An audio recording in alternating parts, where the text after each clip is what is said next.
Today on Up Front, the race for governor. Is the incumbent the underdog? Next, I'll ask Governor Walker about new polling showing him trailing in his bid for a third term. Plus, will this election turn on independent voters? Then the Democratic candidate for lieutenant governor, former state lawmaker Mandela Barnes.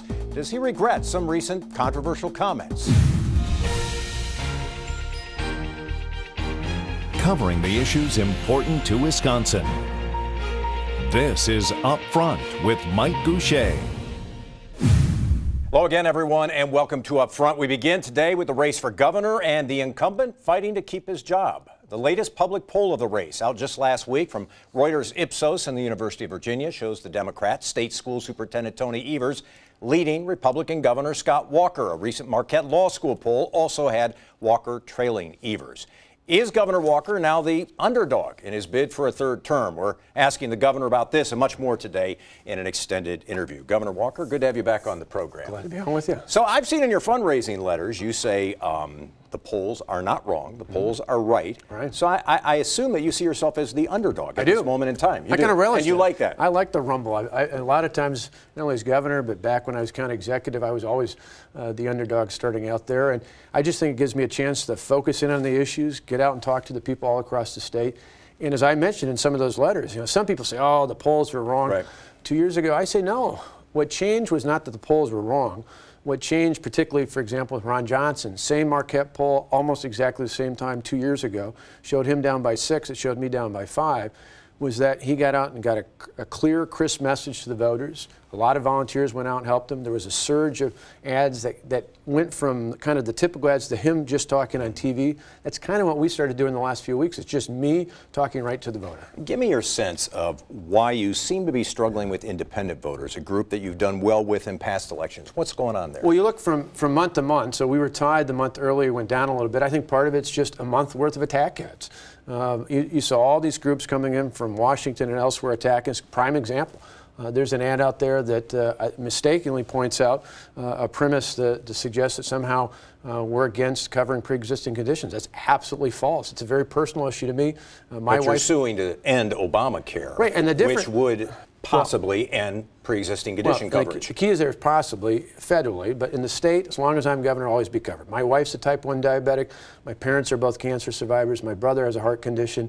It's not only personal for me, it's just the right thing to do. And it's why I point out today when an ad like that comes out that somehow makes it seem like that wouldn't be the case. Today in the state of Wisconsin, everyone living with a pre-existing condition is covered. As long as I'm governor, they always will be. The bigger issue that you allude to, Obamacare, that's the real issue. I mentioned Christine, a woman that I've talked to from northeastern Wisconsin up in Brown County. She saw this year under the Obamacare exchanges, her premiums have gone up by almost $2,000 a month. That is unsustainable and unacceptable.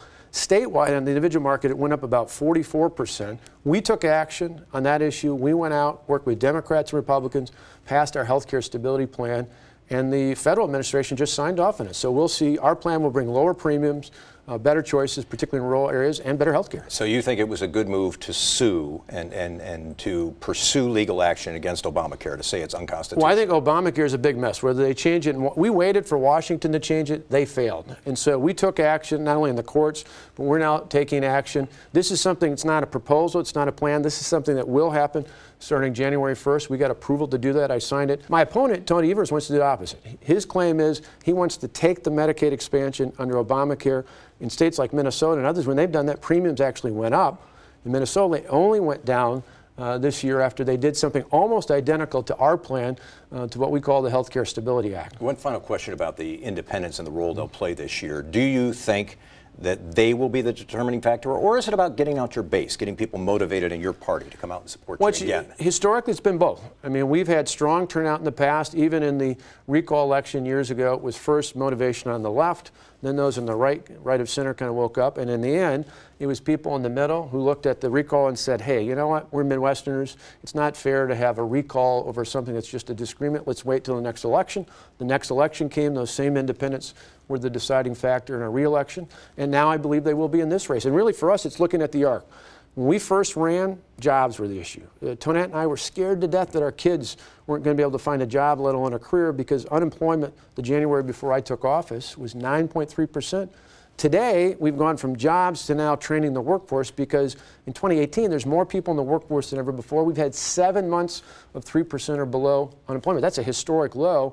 And so now it's all about training the workforce. That's why we put more into tech colleges, worker training, and even more in our schools.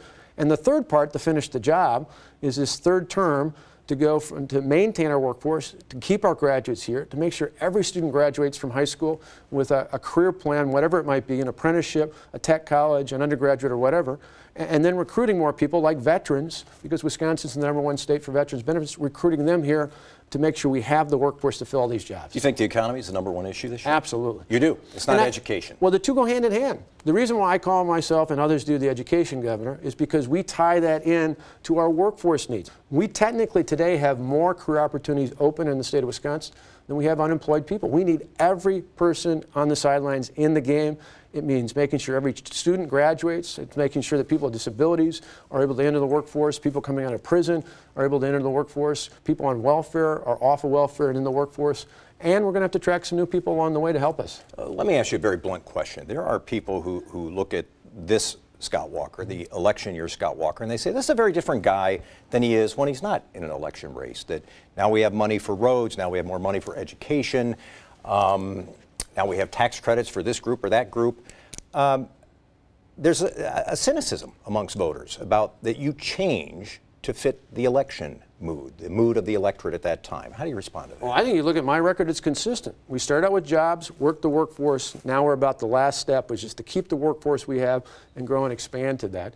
And so it's really, I've spent years traveling this state, every one of our 72 counties, and the things I respond to are not Republican or Democrat, they're the people.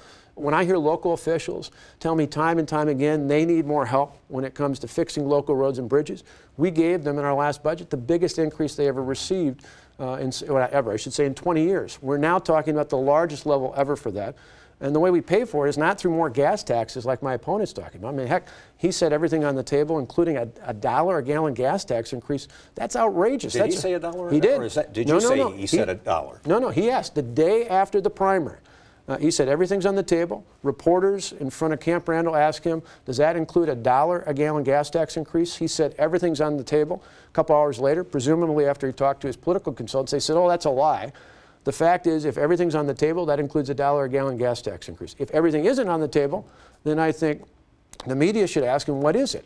What he has said thus far is, I'll tell you after the election. I'll present a plan at the inauguration. I think any voter out there listening, no matter whether you're Democrat or Republican or somewhere in between, should be very cautious about that, because what that means is gas taxes, property taxes, income taxes are going to go up. That'll cost us jobs, and that'll take us back to where things were. I think when I was worried, and a lot of other parents were worried, our kids weren't going to be able to find employment here. We're going to take a quick break. We'll continue our conversation with Governor Walker in just a moment. When we come back, we'll get his reaction to recent comments by former Governor Tommy Thompson. Up Front with Mike Goucher, brought to you by the American Transmission Company and the Wisconsin Corn Growers Association.